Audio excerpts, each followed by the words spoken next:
Oh look, it's time for the Equal Pay Brigade to hold an L. The U.S. Soccer Federation put out this open letter to its members today in light of the recent lawsuit by the U.S. women's national soccer team in federal court alleging sex discrimination and violation of the Equal Pay Act by the Soccer Federation.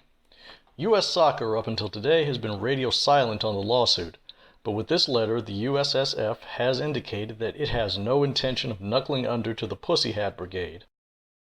How has it chosen to defend itself, you might be wondering? By pointing out that U.S. soccer does have a pay gap. It pays men less than it does women. Let's read through this letter. Open letter to our membership from U.S. Soccer President Carlos Cordeiro, July 29, 2019. Dear friends, colleagues, and supporters of U.S. soccer, like you, all of us at U.S. Soccer continue to celebrate our extraordinary U.S. women's national team, the 2019 Women's World Cup champions. The 23 players of our U.S. women's national team, earning their second consecutive title and an unprecedented fourth star, are an inspiration to us all and truly some of the greatest athletes that our nation has ever produced. I don't know about that one. But this is appallingly phony, but what else is he going to say? All of these hoes are trying to sue my organization and drag it through the mud so they can kiss my ass? Now, functioning in society, especially in the current year, requires some level of, well, let's call it polite deception. We have to pretend that we don't want to hit each other over the head with bricks every once in a while, but this is just stomach turning. I mean, give me honest hatred over dishonest love any day. Back to the letter. As you know, the women's victory on the field also came several months after the team filed a lawsuit concerning the pay they received from the Federation.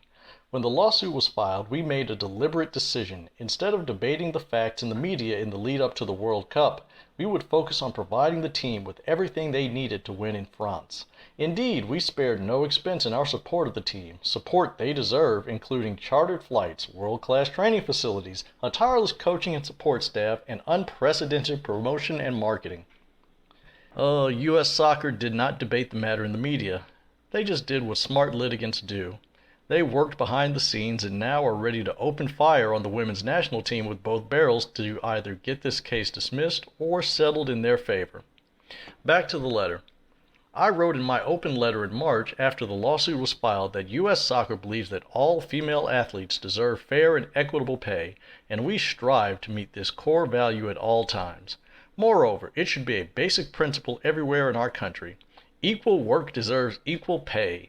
In the case of our men's and women's national teams, they have different pay structures, not because of gender, but because each team chose to negotiate a different compensation package with U.S. Soccer. Separately, FIFA competitions for men and women include a different number of games each year, at different times, in different locations, against different opponents, with different FIFA rankings in different tournaments with different qualifying criteria and different prize money. Yet, even with these many differences, U.S. Soccer strives to ensure that all our national team players, women and men, are paid fairly and equitably. The team's lawsuit has also contributed to an important and necessary national discussion about equality. This is a conversation that U.S. Soccer welcomes. Even as we're proud of our record as a champion for women's soccer, we always strive to do even better. If we find areas where we can improve, we'll work to do so in close partnership with our women's national team. During this national conversation, the many differences between our women's and men's pay structures and competitions have made direct comparisons between their pay extremely difficult. As a result, there's been confusion about what our women's and men's players are actually paid by U.S. Soccer. Oh, don't worry, women. Carlos is about to alleviate your confusion with just a little bit of mansplaining. Not too much, mind you, but just a little bit. Back to the letter. Just as our women's national team players have shared their perspective, I strongly believe that you, as U.S. Soccer members, stakeholders, sponsors, and partners, deserve to hear ours. Now that the Women's World Cup is behind us, a common understanding of key facts will help advance our shared work to grow women's soccer in America, as well as the larger national discussion about equality. At my request, U.S. Soccer staff conducted an extensive analysis of the past 10 years of U.S. Soccer's financials. Based on this analysis, we produced the following fact sheet, which has been reviewed by an independent accounting firm. We are, of course, sharing this letter and fact sheet with players on our women's national team. In the same spirit of partnership and transparency, I also want to share this information with you. Yeah, and keep in mind that the women's national soccer team based their complaint off of 1 year of their drawing more money than the men's team, and it was a year in which they played in a World Cup and the men didn't. 10 years is going to give a little bit more accurate of a picture of U.S. soccer's pay and compensation schemes. Back to the letter. As you'll see, separate and apart from any prize money awarded by FIFA, U.S. Soccer has, over the past decade, paid our women's national team more than our men's national team in salaries and game bonuses, and we continue to make unprecedented investments in our women's program. That lawsuit of yours is looking just a tad bit invalid. Why? Because U.S. Soccer actually paid women more than it paid men. But I guess that's equality in the current year. In the current year, women are only equal if they get more than men, not the same as. Anyway, back to this letter. Still, like any organization, U.S. Soccer recognizes that we can continue to improve in partnership with our women's players. In the weeks ahead, we'll focus on preparing for mediation and resolving this matter in the best interests of the women's national team and U.S. Soccer. I want you to know that U.S. Soccer is committed to doing right by our players, and I've been encouraged by the public comments from players expressing their desire for a cooperative approach. I remain optimistic that we can find common ground. Together, I believe we can get this done. More broadly, we look forward to working with the team to bring soccer to more people in more places than ever before. After all, our federation is a 501c3 nonprofit with the mission of making soccer the preeminent sport in the United States by developing players, coaches, and referees at all levels, including youth. As such, we have a responsibility to use our resources wisely to serve all our members and to plan prudently for the future with long-term investments that help grow soccer for many years to come. Well, that's probably not going to happen because, as has been noted by many others, the best athletes in America typically do not choose to play soccer. They choose to play football. They choose to play basketball. They choose to play baseball. They choose boxing. They choose wrestling. They choose swimming. Despite the, shall we say, bourgeois character of soccer in America, Americans avoid poverty ball like the plague, and I call it poverty ball simply to piss off soccer fans because, hey, let's face it, the poor youth of America typically do play football, basketball, or baseball in the vain hope of entertaining their way out of poverty. And yet, it's still amusing to hear you soccer fans shriek in outrage at something you ultimately have no control over. Back to the letter. Ultimately, the best way to close any gaps between the women's and men's game is to do everything we can, as a federation and as fans, to grow women's soccer here in the United States and globally. We can cheer for our women's national team during their victory tour, which starts August 3rd in Pasadena, California. We can attend a National Women's Soccer League match or watch one at home. Here in the United States and around the world, the more tickets to women's matches we buy, and the more games we watch on TV, the more revenue we can generate for the women's game, including FIFA prize money. That, we believe, is the best and most sustainable path to true and lasting equality. We look forward to the day when Americans choose to spend their time and money equally between women's and men's soccer, and U.S. Soccer, in partnership with you, will never stop doing our part to make that vision a reality. Yeah, and by the way, give us that, us being the U.S. Soccer Federation, of course, more money so that we can increase the value of the U.S. Soccer Federation, our brand, because what's good for soccer is good for the U.S. Soccer Federation, and most importantly of all, it's good for women. And what's good for women is the only thing that matters in the world. Back to the letter. Sincerely, Carlos. Okay, that was painful to read through. Let's get to the more interesting part though. The fact sheet. U.S. Women's National Team Compensation and U.S. Soccer Investments in Women's Soccer. This fact sheet is based on U.S. Soccer staff's extensive analysis of the past 10 years of U.S. Soccer's financials, which include Form 990 filings with the IRS, as well as financial statements that have been audited yearly by an independent accounting firm. This analysis also included the women's and men's respective collective bargaining agreements, CBAs, and salary information, based on actual player W-2 filings and player payroll, which are routinely reviewed by the players' associations. This fact sheet is the result of that analysis. This fact sheet, in turn, has been reviewed by an independent accounting firm. Compensation. Over the past decade, U.S. Soccer has paid our women's national team more than our men's national team. From 2010 through 2018, U.S. Soccer paid our women $34.1 million in salaries and game bonuses, and we paid our men $26.4 million, not counting the significant additional value of various benefits that our women's players receive but which our men do not. There are several reasons for this. Whoo, lads. Shots fucking fired. Now, I'm not a math major, but I do believe that 34.1 million is a higher number than 26.4 million. Buckle up, strap in, lube up. It's time for just a little bit of mansplaining. Different pay structures. Our men and women national team players do indeed have different pay structures, but this has nothing to do with gender. Rather, each of the teams have negotiated for different compensation models under their respective collective bargaining agreements. For example, guaranteed salary for women. Under their CBA, the women have chosen to have a guaranteed salary. U.S. Soccer therefore pays each women's national team contracted player a base salary of $100,000 per year. In contrast, the men's national team players have no guaranteed salary and are only paid for the training camps they attend and the games they play, plus game bonuses. In addition, U.S. Soccer also pays women's national team contracted players a $67,500 to $72,500 salary for playing in the National Women's Soccer League.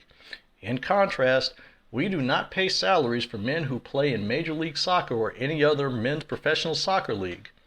In other words, U.S. Soccer guarantees women's national team contracted players who also play in the National Women's Soccer League a base salary of $167,500 to $172,500 per year, atop which they can earn game and tournament bonuses. Again, although players on our men's national team can earn larger bonuses, they are guaranteed nothing. They have a different contract structure. Women went for the guaranteed money over you eat what you kill, and if you don't kill, guess what you don't get to do? Eat. Now I exaggerate for emphasis, of course, but U.S. Soccer doesn't have to pay any of the men's team players a salary because they all play professional soccer. But wait, it gets even better. Guaranteed benefits for women. Above and beyond the guaranteed salaries mentioned above, U.S. Soccer provides our women players with a robust package of benefits that are not provided to the men. These benefits include fully paid health, dental, and vision insurance, severance, a 401k retirement plan, paid maternity leave, guaranteed injury protection, and assistance with child care. Again, under their contract, our men's players receive none of these benefits. Okay, so let's see. Guaranteed money plus benefits plus insurance, plus maternity leave, plus daycare stipends, plus 401k, benefits that men don't get. Equality, at least on the part of U.S. Soccer. This is the feminist division of equality, I suppose. Of course, there's an evolutionary psychology principle involved here, and that is that women, generally speaking, have a preference for low risk, low reward attainment of resources versus men who generally have a preference for high risk, high reward resource acquisition strategies. Anyway, back to the letter. Hypothetical per game comparison. The widely reported claim that our women players currently earn only 38 cents for every dollar earned by our men is false. This claim is based on out-of-date numbers that do not reflect what our women players actually earn today. In particular, it overlooks the guaranteed salaries described above. The claim is also based on a hypothetical scenario. Our men and women each playing 20 friendly matches in a year, which has never happened, and receiving the average bonus amount per game. That said, if the men and women ever did play in and win 20 friendlies in a year and were paid the average bonus amount, a women's player would earn more from U.S. Soccer than the men's player. The women's player would earn at least $307,500. National Women's Team and National Women's Soccer League salaries, plus game bonuses, and the men's player would earn $263,333, game bonuses only. Ah yes, the court of law, a place where facts matter, not fantasies, not fifis, and not hashtags. At least, that's what's supposed to happen. Hypotheticals are more the domain of the appellate court, when they are permitted at all, but this is a direct response to paragraph 58 of the women's national team's complaint. But even by the women's own hypothetical, they still make more money than the men's team. So let's look at their numbers. A woman playing for a National Women's Soccer League team and the women's national team gets $172,000 guaranteed, safe as houses. If you use the women's own number of $99,000 for bonuses for 20 wins in friendlies, then they get $271,000, which is more than the $263,320 they claim that the men would make in winning 20 friendlies. Even if you read the hypothetical in their favor, they're still full of shit. The men might get more bonus money, but the women get more money overall, not including benefits, gifts, and prizes. That $172,000 is still more money than the men's team players would get if they lost all 20 games. Back to the letter. FIFA prize money. Separate and apart from any funds controlled by U.S. Soccer, one of the biggest issues that women's soccer faces is the difference in FIFA prize money with men's soccer. The men's and women's World Cups generate vastly different revenues for FIFA, resulting in different prize money. Prize money determined solely by FIFA. Indeed, when World Cup payments from FIFA are included, our men's national team players were paid $41 million from 2010 through 2018, and our U.S. women's national team players were paid $39.7 million. U.S. Soccer supports narrowing the gap with an increase in FIFA prize money for women. Most recently, last year's FIFA's Men's World Cup awarded $38 million to the winning federation, and this year's FIFA Women's World Cup is awarding $4 million to the winning federation. U.S. Soccer has and will continue to encourage FIFA to narrow this gap with an increase in the prize money that it awards to its Women's World Cup champions, as well as the total prize money it offers to all women's teams that compete. Oh, you jackasses. And this is why women will just keep on getting things and men will just continue to be stuck, blatantly and, in fact, getting paid less than women. And then the men who openly admit that they pay men less than women because that's what the parties involved bargained for, they say, we're going to side with these women who are causing us problems. And not only are we going to side with them in causing us problems, we're going to help them cause you problems, just to get ass pats and good boy points. Men will gladly cut other men's throats because a woman told them to do it, and that's sad. Back to the letter. Investments in women's soccer. Over several decades, U.S. Soccer has invested many millions of dollars in women's soccer, likely more than any other country, and we will continue to do so. Support for National Women's Soccer League. Over the years, U.S. Soccer has invested approximately $18 million in the National Women's Soccer League, including the player salaries described above, assistance with marketing, broadcast and sponsorship agreements, and efforts to expand the league. This supports the growth and success of the league, which is now the longest-running professional women's soccer league in American history. U.S. Soccer has no financial stake in any NWSL club or the league itself, but we make these investments because we believe that a strong and sustainable league is vital to the long-term growth of women's soccer in America. Revenue from broadcasts and sponsorships. Collectively, our women's and men's national teams help generate revenue for U.S. Soccer from corporate sponsorships and broadcast rights. Traditionally, however, these revenues have not been attributed directly to either the women's or men's teams alone.